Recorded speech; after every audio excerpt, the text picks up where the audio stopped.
শান্তর এমন পাগলামি দেখে হাসতে হাসতে শেষ ধারাভাষ্যকররা। দর্শক, আজ বাছামরার লড়ে রাজশাহীর বিপক্ষে মাঠে নেমেছে নোয়াখালী। আজকে হারলে বিপিএল থেকে একেবারেই ছিটকে যাওয়ার সম্ভাবনাই থাকবে নোয়াখালী। জিততে পারলেই বিপিএলে পুনরায় ফিরতে পারে নোয়াখালী দলটি। এমন লক্ষ্যে এদিন শুরুতে ব্যাট করতে নেমেছিল নোয়াখালী। শুরুতে ব্যাট করতে নেমে অবিশ্বাস্যভাবে ব্যাটিং তাণ্ডব শুরু করেন দুই ওপেনার শাহাদাত হোসেন দীপু ও শম্ভু সরকার। তবে শাহাদাত হোসেন দীপু 30 রানে থামে, তবে শম্ভু সরকার অবিশ্বাস্য ব্যাটিং করেন মোহাম্মদ নবীকে নিয়ে, যেখানে শেষ পর্যন্ত হাফ সেঞ্চুরি করেন শম্ভু সরকার।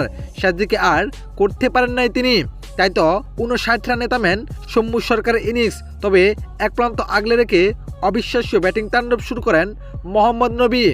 এদিকে দর্শক, মোহাম্মদ নবী একটি ছক্কা মারেন, ছক্কাটি গিয়ে পড়েন সীমানার খুব কাছাকাছি, কিন্তু মাঠের আম্পায়ার বুঝতে পারছে না।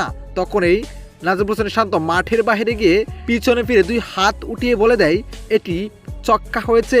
আর তা দেখে রীতিমতো হেসে শেষ ধারাভাষ্যকররা। দর্শক, শেষ দিকে মাহিদুল ইসলাম অঙ্কনের ব্যাটিং তাণ্ডবে 150 রানেরও বেশি করতে পারেন নোয়াখালী।